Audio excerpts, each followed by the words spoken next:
안녕하셨습니까? 어, 이번 시간에는 나의 개구리 농장 구축 이야기에 대해서 여러분들한테 설명드리겠습니다. 저는 조원주전자 대표 농학박사 이장희입니다. 이 자료는 2006년에 제작되어졌습니다.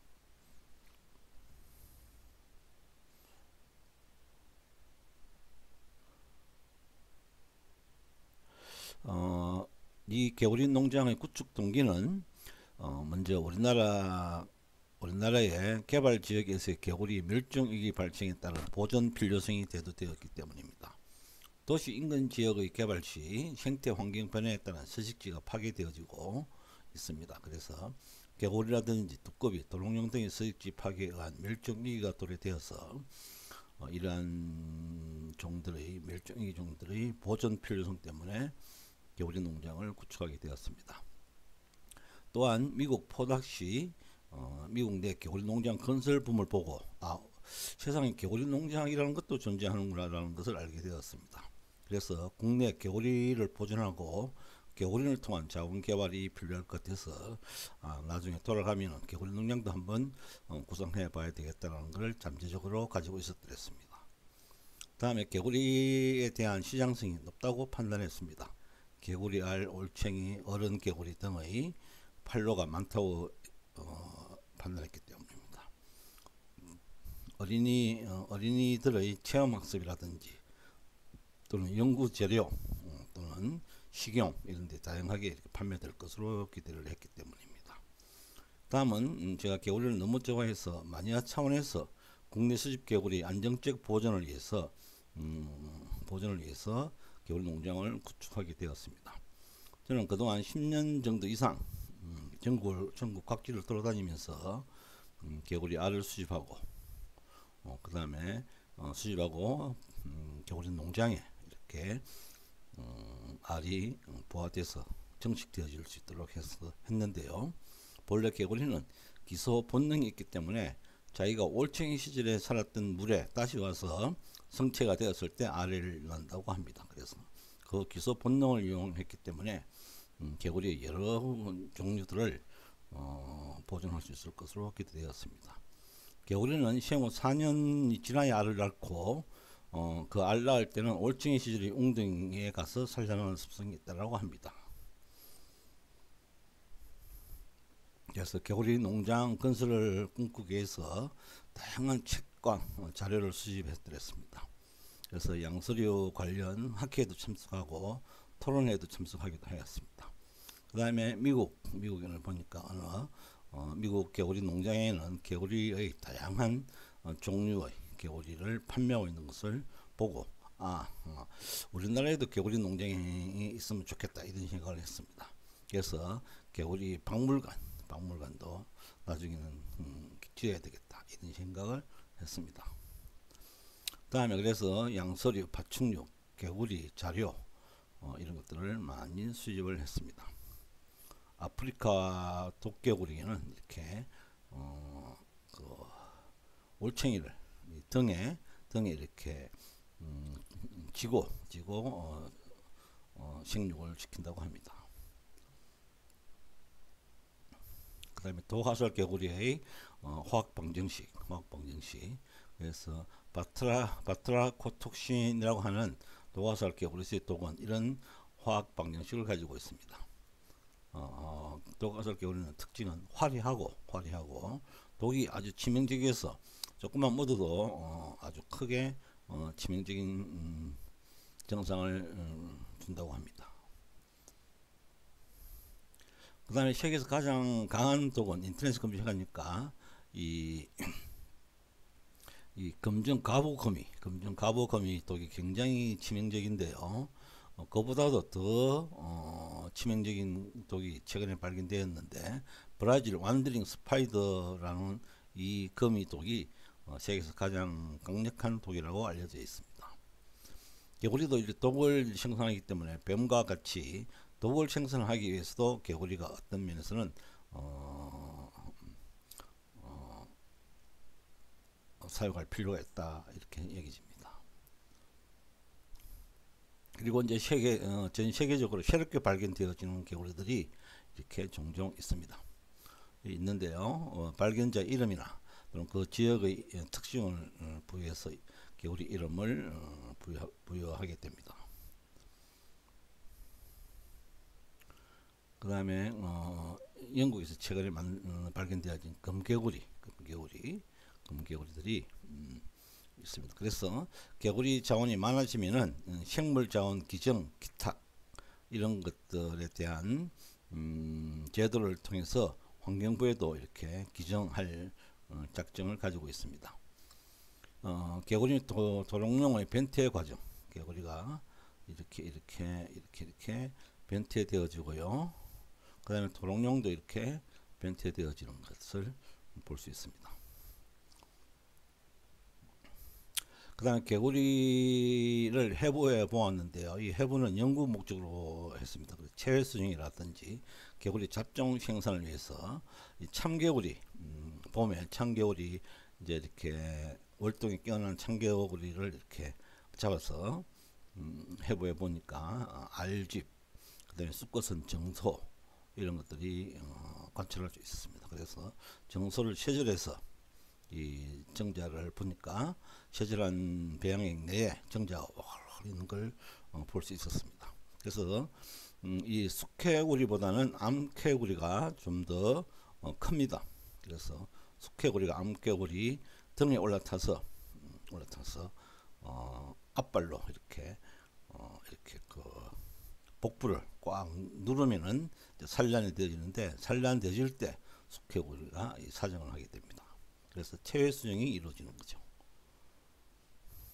그 다음에 개구리 이제 해부에서 이제 어떤 연구하기 위한 해부도 했고, 그 다음에 월동 연구도 했는데요. 이 월동 연구는 개구리의 조기 산란을 유도하고 잡종 생성을 하기 위해서입니다. 그래서 이 적당한 물기, 습기와 이런 것들 주고, 그 다음에 환경적으로 이렇게 만들어서 흙과 이렇게 있도록 해서 10월 초에 잡아다가 이런 환경에 넣어서 냉장고에 이렇게 넣어서 월동을 시켰습니다. 빠르게. 그래서 빠르게 월동 시켜줘서 1월 초에 따뜻한 온도에 이렇게 깨어내면은 개구리가 울게 되고 서로 짝짓기를 하려고 이렇게 하는 것을 경험했습니다. 그래서 월동 중 산개구리들 동민의 기적 이런 게 있는데요. 참고해 보시면 좋겠습니다. 그래서 이제 월동을 시켰다가 사도시 냉장고에 이렇게 두어서, 이거는 물두꺼비 이건 참개구리, 이거는 북방산 산개구리 이런 것들을 이렇게 해드렸습니다. 이거는 아모르산 개구리네요. 그래서 이제 이렇게 이 참개구리에 이 산개구리, 북방산 개구리가 이렇게 포집해서 이렇게 잡종 알을 산란되어져서 잡종 개구리를 만들 수 있었습니다. 개구리는 산란 시기가 다르기 때문에 같은 종끼리 주로 짝짓기가 행해집니다. 그래서 거의 잡종이 이루어지지 않는데요. 이 암수의 그 울음소리가 다르고, 그 다음에 산란 시기가 다르기 때문에 거의 잡종이 발생되지 않습니다. 경험에 의하면 북방산 개구리는 2월 중순에 때로 이렇게 막 왈왈왈 개굴 이런 소리가 나서 때로 이렇게 노래를 부르고요. 아모르산 개구리는 단독으로 울음을 냅니다. 단독으로 울음 내고 2월 초순 하순 아모르산 개구리가 좀 제일 먼저 그 동면에서 깨어나는 것 같아요. 그 다음에 계곡산 개구리, 아모르산 개구리가 제일 먼저 깨어나고, 그 다음에 산개구리가 깨어나고, 북방산 개구리가 깨어나고, 그 다음 계곡산 개구리가 이렇게 동면에서 깨어납니다. 그 다음에 이제 참개구리는 3월 중순이나 이렇게 하는데, 참개구리도 합창을 합니다. 합창. 그 다음에 물두꺼비, 산란을 보지 못했으나 성체 개구리가 3월 하순경에 관찰되는 걸 보면은 3월 중하순경에 물두꺼비도 산란하는 것 같습니다.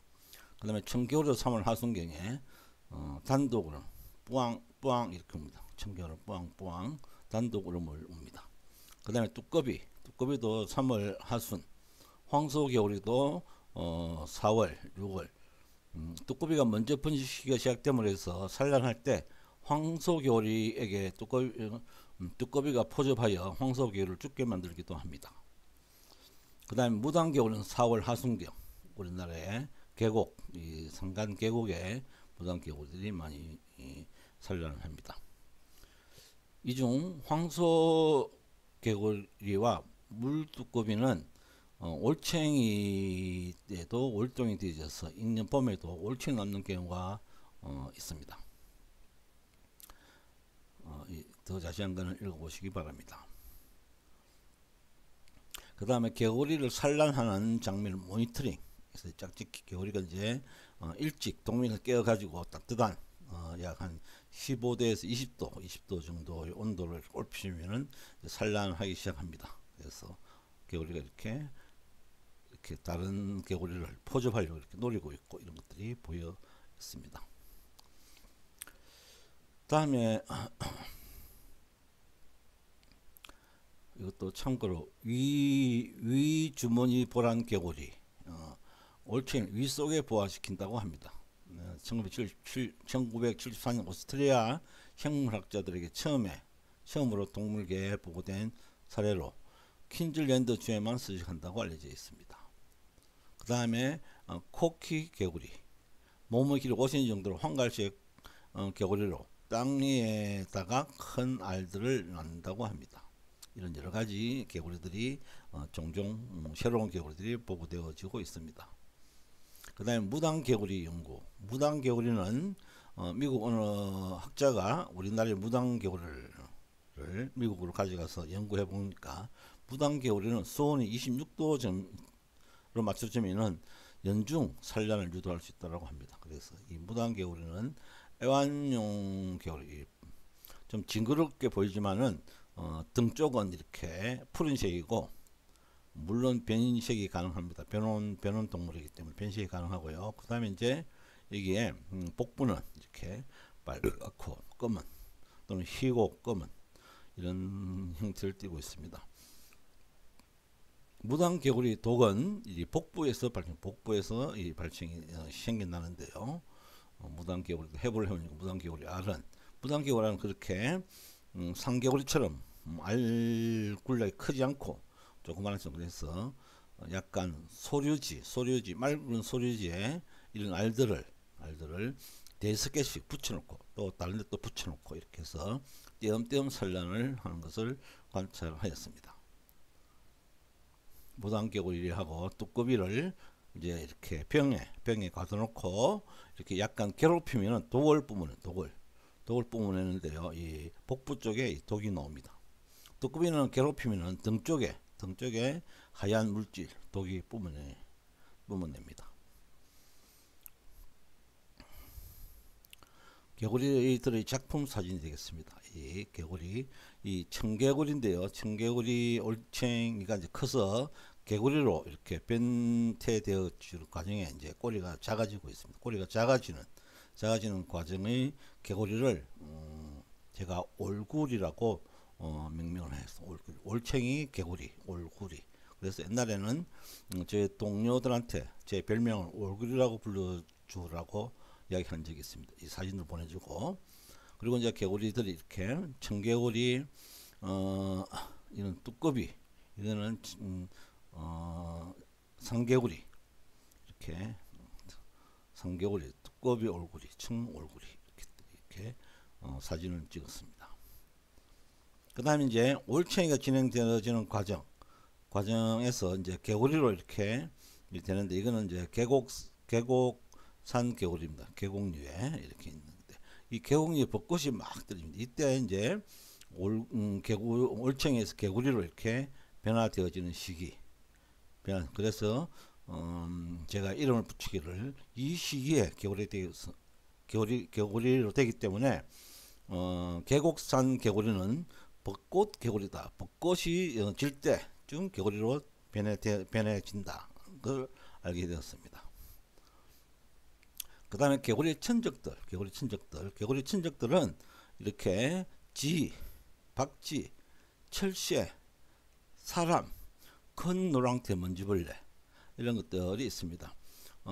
쥐는 개구리가 월동할 때 땅에 이제 이렇게 가을철에 이렇게 땅에 서식지 숨어 들어오는데 땅을 파고 이제 월동에 들어가는데 이때 쥐들이 개구리들이 어떻게 땅을 파고 들어가는지 잘 알아가지고 그 들어가서 개구리를 잡아먹습니다.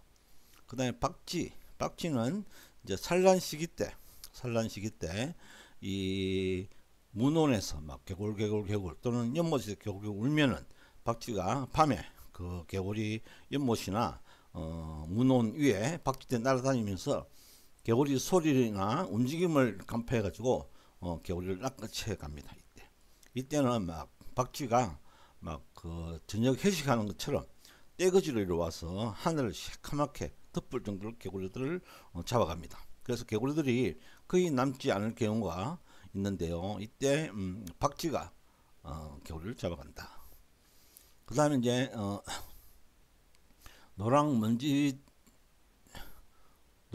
큰 노랑태 먼지벌레와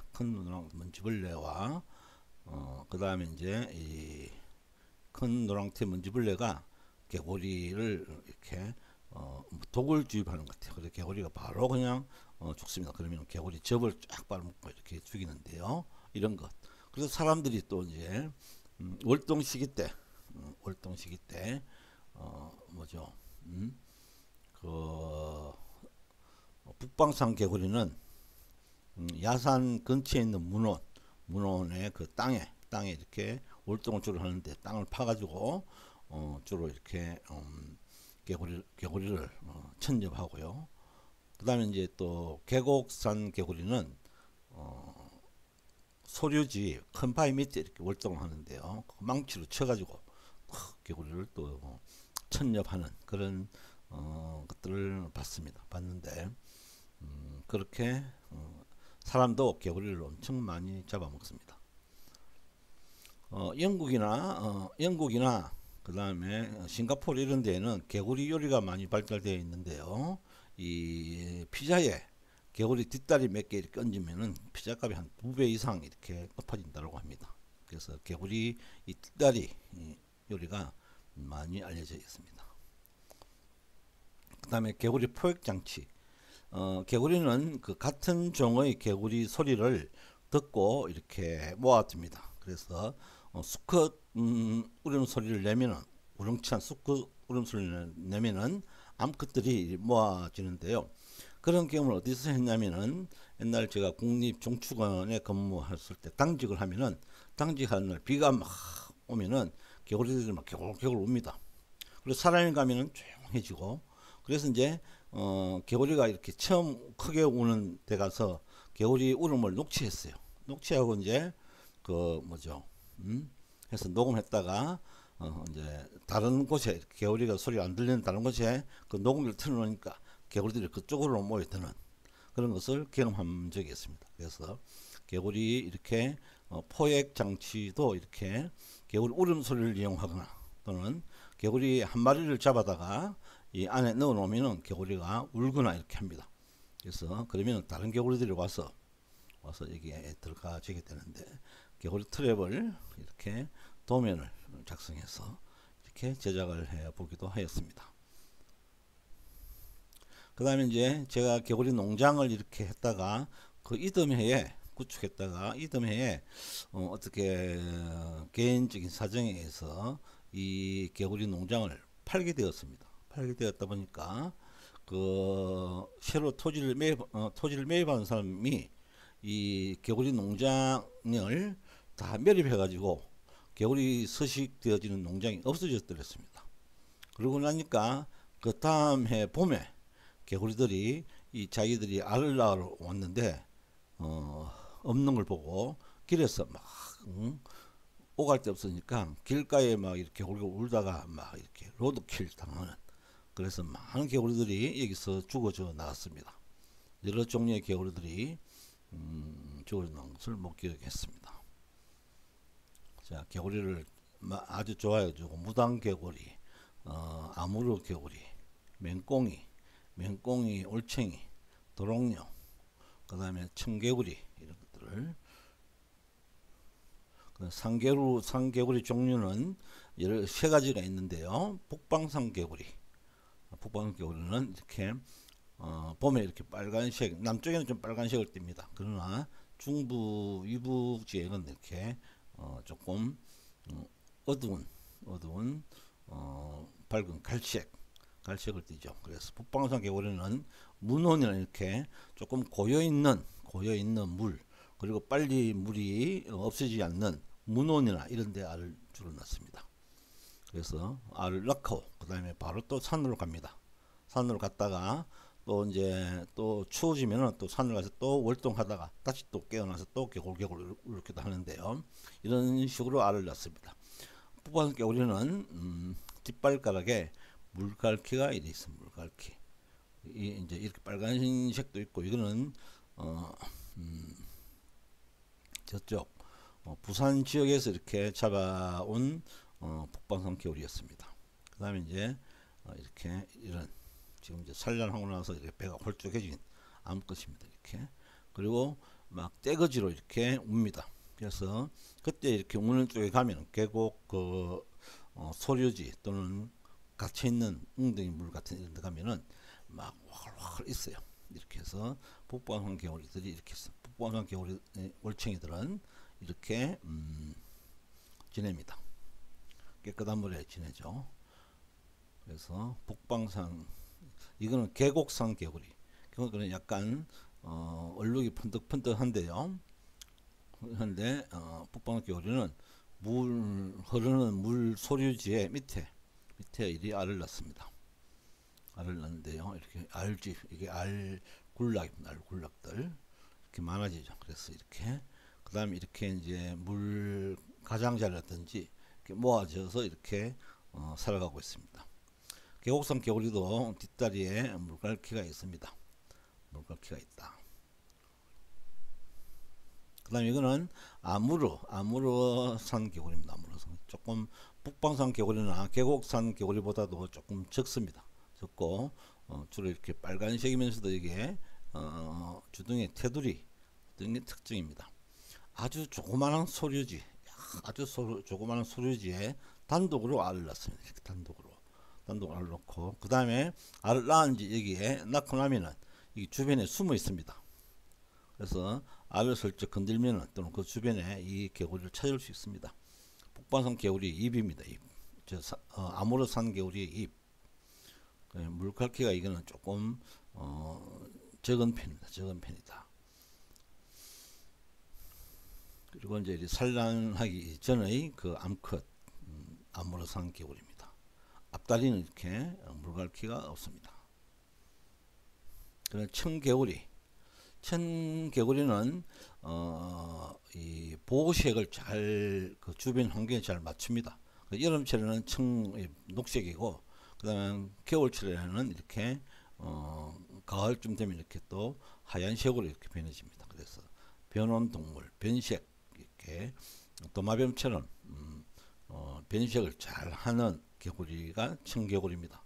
청개구리 올챙이는 이렇게 생겼는데요. 조금 상개구리하고 틀립니다. 이렇게 조금 상개구리 올챙이보다 조금 적은 편이면서도 이렇게 앞이 이렇게 조금 뾰족한 모양을 띠고 있다. 청개구리. 그 다음에 무당개구리는 위쪽은 이렇게 녹색이고, 녹색의 검은 색들이 얼룩이 되어 있고요. 우리 그 국방색처럼 이렇게 되어 있습니다. 그 다음에 복부는 빨간색이나 하얀색으로 이렇게 있고, 검은 색이 있습니다. 그리고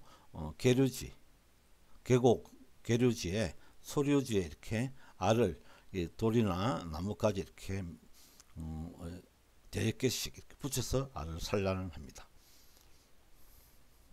조금 깊은 산의 소류지, 물이 흘렸다가 고였다가 내려가는 데는 이런 무당개구리 알들을 관찰할 수 있습니다. 그 다음에 도롱뇽 도롱뇽은 우리나라의 도롱뇽은 이끼 도롱뇽, 꼬리칠의 도롱뇽, 제주 도롱뇽 이렇게 있습니다. 이거는 지금 일반 그냥 도롱뇽입니다. 일반 도롱뇽인데요. 도롱뇽도 이렇게 알을 굉장히 막 끼리끼리 낳습니다. 그래서 오늘 주로 이제 이 도롱뇽의 알도 물이 섬에 나와서 땅속에 섬이 나와서 고였다가 내려가는 이런 쪽에 주로 알을 잘 낳습니다. 그래서 도롱뇽 알은 그런 데 가면은 그 다음에 이제 그 아주 깨끗한 물이 이 문호 가장자리에 물이 나는 곳 이런 데에 도롱뇽 알들이 있습니다. 그리고 이제 흐르는 아주 조그만한 아주 서서히 흐르는 물 그런 데에도 이런 배수구 아래 물이 고여 있는데요. 쫄쫄쫄 흐르는 그 안에 도롱뇽 알들이 나아지는 것을 많이 볼 수 있고요. 그 다음에 계곡에 큰 바위를 일곱수 계곡에 큰 바위를 호박돌 이런 것들을 들치면 안에 도롱뇽 알들이 이렇게 관찰되어지고 있습니다. 그래서 개구리를 저도 너무너무 좋아했는데요. 천리포 수목원의 민병갈 원장, 초대 원장이기도 하고 설립자이신 민병갈 원장님도 개구리를 너무너무 좋아해가지고 천리포 수목원에 가면은 개구리 형상들이 참 많이 있습니다. 그 민병갈 원장님도 개구리 소리 듣는 걸 너무 좋아해가지고 자기가 출근길 그 옆에 조그마한 문옷에 개구리들을 이렇게 키우는 잘 자랄 수 있도록 이렇게 조성해서 늘 개구리 소리를 봄에 들을 수 있도록 하였다고 합니다. 그래서 저도 죽어서 태어나고 싶은 동물 옛날에 사슴 연구할 때는 사슴으로 태어나고 싶었더랬는데 저보다도 더 개구리를 좋아한 민병갈 원장님도 자기는 죽으면 개구리로 태어나겠다 이런 글을 남기기도 했습니다. 저도 태어나면은 사슴이나 개구리로 태어나고 싶어졌습니다. 자, 이제 개구리들의 자료들인데요.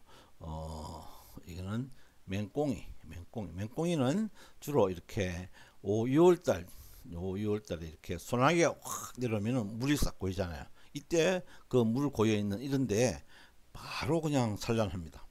맹꽁 울려서 여러분 들으시면 주변에 가보십시오. 그 주변에 물 고이는데 맹꽁이들이 있습니다. 맹꽁이도 암컷수컷을 포종하게 되면은 안 떨어지려고 끝까지 붙어 있어요. 사람이 떼려고 해도 잘 안 떨어집니다.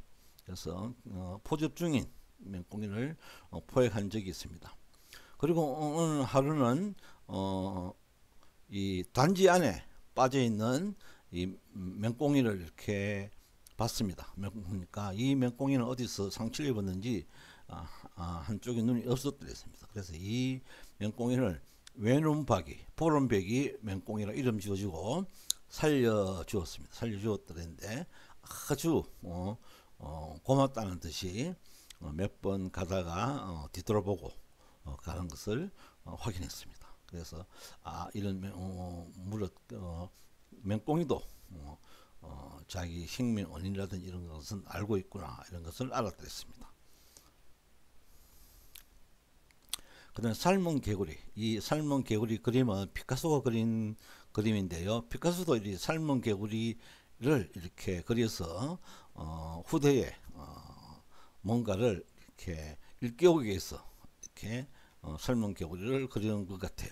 그래서 피카소도 이렇게 개구리 관찰이 굉장히 예리했던 것 같습니다. 이 삶은 개구리를 그렸다고 한 것은 개구리에 대해서 많이 알고 있다는 증거가 되겠죠. 삶은 개구리는 뜨거운 물에 들어있는 비크에 집어넣으면 깜짝 놀라 바로 뛰어나옵니다. 그러나 차가운 물이 들어있는 비크에 처음부터 넣고 물을 서서히 가온하면은 개구리는 신기하게도 물의 온도가 높아져도 비크에 나올 생각을 하지 않습니다. 그러다 결국 뜨거워진 물 속에서 배를 드러내놓고 죽게 됩니다. 즉 변화에 대해 급증이 되거나 둔감해진 개구리는 죽게 됩니다. 이러한 것들에 대한 그 철학적인 것을 잘 알았기 때문에 피카소도 이 삶은 개구리를 그리지 않았나 싶습니다. 개구리가 발정기가 되면은 개구리와 도롱뇽, 수컷 앞다리, 엄지 손가락 가운데에 거무튀튀한 살점이 혼인 육지, 혼인색이 이렇게 발가락에 이렇게 나타납니다. 이걸 보고 저것은 수컷이구나, 또는 없는 것은 암컷이구나, 이렇게 알 수가 있습니다. 개구리 인공정식을 하기 위해서 먼저 야생동물 포획 허가를 받아야 됩니다. 예, 여러분들 관내 시군 구청에 가서 야생동물 포획 허가를 환경관련과에 가서 야생동물 포획 허가증을 허가를 받아서 허가를 받고 포획을 한 다음에 이제 그걸 확인받고 다시 야생동물 인공정식 증명서를 받습니다. 그래서 북방산 개구리, 아무르산 개구리, 참개구리를 이렇게 인공정식을 한다 이렇게 증명서를 받았습니다. 그래서 이렇게 인공정식을 이렇게 하기 위해서 먼저 포획하고 인공정식하거나 또는 분양 증명서를 가지면은 그 분양에 의해서 인공정식을 할 수가 있게 됩니다. 그래서 개구리 농장을 만듭니다. 이렇게 이제 포획해가지고 인공 포획 허가를 받아서 포획된 개구리들을 인공정식장을 이렇게 약 한 900평 되어지는 논이었는데요. 이렇게 연못을 만들고 인공 사육장, 정식장을 만들고 개구리 이렇게 방생해주는 안에서 살 수 있는 이런 것들을 만들어서 그 다음에 연구소 내에는 개구리 동면 연구, 해부 연구 막 이런 것들을 해내는 이런 시설을 갖추게 되었습니다. 그래서 개구리 농장은 개구리 천국이었어요. 개구리 천국. 그래서 개구리가 아주 이 천적들에서도 일반적으로 보호가 되고, 그 다음에 환경적으로도 사람 가까운 데 있으니까 개구리 연못이 얼마든지 피할 수 있고 여기서 정식할 수 있도록 이렇게 만들었습니다. 그 다음에 이제 개구리가 아까 조성했다가 그 개구리 농장이 이제 팔리고 해서 다른 그 농지에 개구리 농장 이전할 계획을 세웠습니다. 그래서 여기에 이제 여기는 충남 천안 목천읍 덕전리인데요. 덕전리에 이렇게 또 해서 여기에 개구리 농장을 옮겼습니다. 그래서 웅덩이를 파고 그 다음에 비닐하우스를 세우고 이 개구리가 다른 곳으로 도망가지 못하도록 안에 울타리를 치고 300평 정도를 이렇게 구축해서 지었습니다. 그래서 이렇게 비닐하우스, 그 다음에 연못, 습지 이런 것들을 만들었습니다. 그 다음에 물을 끌어들여서 하는 이런 개구리 월동지를 조성하고 이렇게 하였습니다. 여기 이제 물을 이렇게 포크레인으로 물을 파고 이렇게 파고 여기 이제 산 언덕을 만들고 여기는 이제 물이 순환되도록 위에서 들어가서 이렇게 해주면은 그 다음에 여기 농막을 안에 찍고 이렇게 해서 개구리 이전, 그 다음에 연못 경계 구축되면은 이렇게 해서 약 한 70에서 120cm 정도로 깊이 물, 그 다음에 이게 그 뭐죠, 얕은 물 이렇게 해서 개구리 농장을 구축을 했긴 했어. 구축 이전 계획을 세우고 이전을 완료하였다가 포기하였습니다. 이렇게 짓고 이렇게 해서 개구리 포획해서 벚꽃 개구리 이렇게 울타리에 이렇게 여기 언덕, 그 다음에 물이 돌아가도록 해서 바깥으로는 그 망을 치고 이렇게 이전하였습니다. 그리고 이제 그 당시 바이오컬처 주식회사 개구리 농장에서는 개구리 올챙이 키트 이런 것들, 올챙이, 그 다음에 올챙이 키트 이 안에는 이런 연꽃, 어리언, 그 다음에 창포, 그 다음에 올챙이 10마리, 뭐 그 다음에 도롱뇽 유생 한두 마리 이렇게 해서 한 개를 꾸며서 이렇게 이거는 10,000원, 이거는 5,000원 이렇게 해서 판매한 적이 있습니다. 네, 네, 개구리 분양 가격 상개구리 오늘 이렇게 아직 뭐 그때 당시에 이렇게 정식해서 팔지를 못했습니다만은 개구리 농장을 만들었다가 한 5년 유지하다가 5년 정도 유지하다가 그냥 개구리 농장을 포기했긴 했습니다. 왜냐면은 아주 어려운 것들이 있기 때문이었습니다. 그 다음에 이제 말레이시아에서는 이렇게 약 한 20-30km 나가는 이런 개구리 이런 개구리를 포획하고 있는데요. 어마어마하죠. 사람 허벅지만한 정도의 뒷다리 이런 것들이 있고요. 아동 크기만한 거대 개구리다. 그 다음에 이제 싱가포르, 제가 싱가포르 여행 갔는데 싱가포르 주롱 개구리 농장을 직접 방문해서 개구리를 어떻게 사육하고 있는 이런 것들을 방문해서 참관한 적이 있습니다. 그래서 여러분들이 개구리 농장을 건립하고자 하면은 세계적인 개구리 동향 또는 농장 또는 개구리 그 분포 이런 것들을 알고 그러한 것들을 활용할 줄 알아야 되겠습니다. 자, 그래서 만약 여러분들이 개구리 농장을 하고 싶으면 지금 당장 추진하십시오. 당장 하는 게 좋다. 옛날 제가 책을 좀 읽다 보니까 영농 규모가 조선 시대하고 지금 현대 우리나라 시대하고의 그 영농 규모가 어느 정도 돼야 되는지를 비교했는데요. 조선 후기에는 약 한 600평 정도면 4인 가족 정도가 살 수 있다고 합니다. 근데 지금 우리나라에서는 약 전답은 가수는 약 3,000평, 임야는 20,000평, 모도는 200두 이상 정도 되어야 이 4인 가족이 살 정도의 규모가 된다고 할 수 있겠습니다. 자, 판매 전략 참고로 알아서 좋겠습니다. 중국 진시황 때 중국 여부리는 농사는 10배 정도 수익이 있다고 합니다. 그러나 지금 현재 농사 10배 이익 내기가 참 어렵습니다. 물론 잘하면 10배 내겠죠. 장사를 하면은 100배 정도 이익을 올릴 수 있다고 합니다. 사업을 하면은. 그러나 나라를 세우거나 정치를 하면은 상상 못할 이유를 만들어낼 수 있다고 합니다.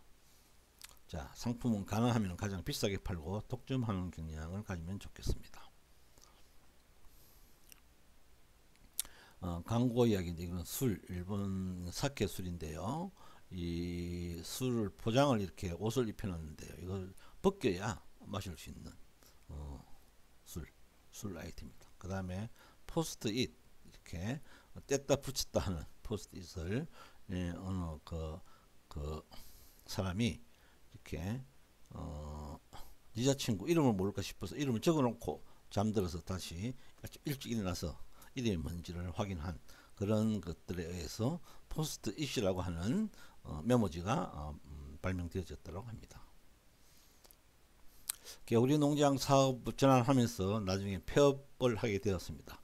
개구리 농장 구축 사업 전환 원인은 대량 생산 기술 구축에 실패했기 때문입니다. 올챙에서부터 개구리로 전환되어질 때 변태되어지는 과정에서 먹이 확보 어려워서 그 많은 올챙이들을 잃게 됩니다. 그래서 그 올챙이에서 개구리 초기 개구리가 이렇게 먹고 사는 데 대한 사료 확보, 급여 방법 이런 것들이 개발되지 못해서 개구리들을 오랫동안 정식 유지시키지 못했습니다. 그런데 대량 포획 기술이 그때 당시에 확보되지 못해서 개구리를 잡아들이는 게 어려웠습니다. 그래서 그것도 실패 원인이 되었고요. 그 다음에 이제 사업적 개구리 수입을 해서 분양 알선하는 이런 것으로 전환할까라도 생각했더랬는데 좀 망설이다가 그냥 그만두게 되었습니다. 그 다음 위탁 공급 시설 구축을 서울 호수전문학교 파주 캠프에서 인공정식을 추진해 드렸습니다. 그 다음에 이제 개구리와 놀기, 자연과 개구리와 놀기. 그래서 아까 외눈박이, 맹꽁이, 이게 연못에 이렇게 단지를 넣어놨더니 단지에 물이 고이고 빗물이 여기에 맹꽁이 빠져가지고 나오지가 못하고 있던 것을 구출해 주었습니다. 그래서 그 외눈박이 물고기에 대한 증거들을 남겨놨습니다. 그 다음에 맹꽁이가 소낙비 때 산란, 포접하고 산란하는 것들을 경험했습니다. 이렇게 맹꽁이들의 알이 이렇게 이 인공 정식장에 이렇게 맹꽁이 두 마리를 넣어놨더니만 바로 막 산란하고 이렇게 하고 하는 것을 봤습니다. 2006년 7월 1일 날 이렇게 산란한 걸 봤습니다. 그 다음에 어른 맹꽁이는 자연을 방생하고 이 맹꽁이도 이렇게 바로 7월 1일 날 산란하고 7월 3일 날 부화되어져 가지고 이렇게 올챙이 되어지는 것을 봤습니다. 그래서 맹꽁이는 엄청나게 빠르게 발생을 하는구나. 대개 개구리는 한 15일 정도 지나야 그 알에서 유생이란다. 그 올챙이가 이렇게 부화되는데요. 이 맹꽁이 알은 3일 만에 부화되는 것을 봤습니다. 그래서 외눈박이 물고기 사랑. 이 외눈박이는 아까 그 맹꽁이 외눈박이를 봤을 때 유시아 시인의 외눈박이 물고기 사랑이 생각이 났습니다. 외눈박이 물고기처럼 살고 싶다. 목숨을 다해 사랑하고 싶다. 한번 읽어보시기 바랍니다. 그래서 이거는 비익조인데요. 날개가 하나밖에 없는 시입니다. 그래서 두 마리의 비익조가 뭉쳐야 둘이 날개를 저어서 같이 방향을 갈 수 있는 비익조라고 합니다. 자, 후기. 이제 저도 개구리 농장을 하다 보니까 전국에 개구리 농장을 하는 사람이거나 이런 사람들하고 교류를 하게 되었습니다. 그래서 이 저쪽에 통영에 있는 통영이란다. 저 홍천에 계시는 어떤 농장 사장님, 조인영이라고 하는 사장님께서 이 개구리를 이렇게 인공적으로 배란을 유도시킬 수 있는 기술이 없겠느냐 해서 제가 거기에 대해서 자문해 준 적이 있습니다. 그래서 연중 번식, 인공 피부 배양 기술, 그 다음에 수육난 발생, 올챙이, 월동, 개구리 독 이런 것들이 개구리 인공 정식에서 활용할 수 있는 분야가 아닌가 이렇게 생각을 합니다. 그리고 이제 싱가포르의 그 어때 조그만 소책자에 보니까 이렇게 올챙이 그림을 종류별로 그렸는데 우리나라 올챙이도 이렇게 그릴 수가 있을 것 같습니다.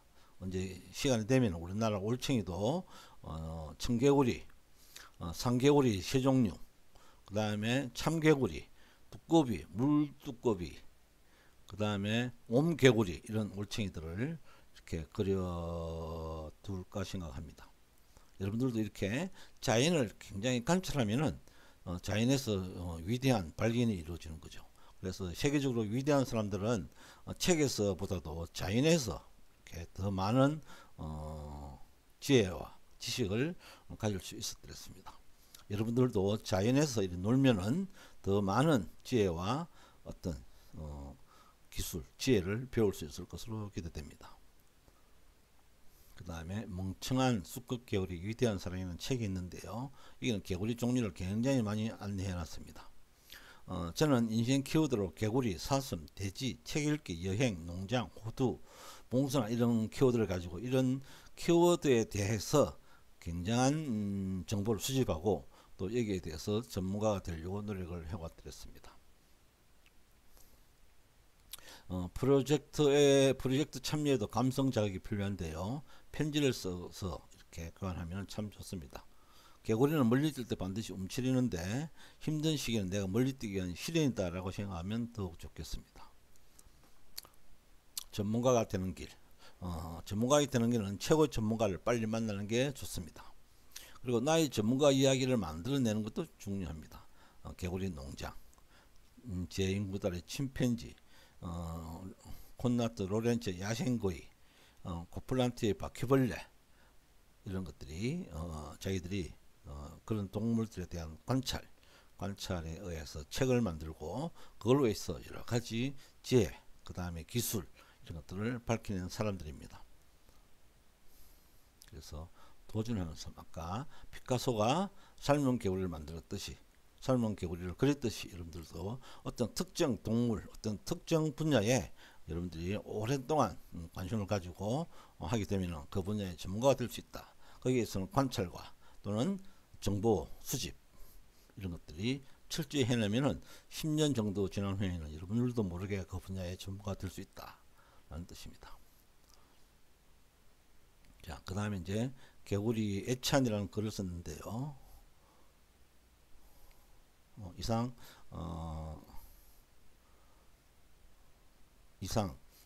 개구리 농장 구축 이야기에 대해서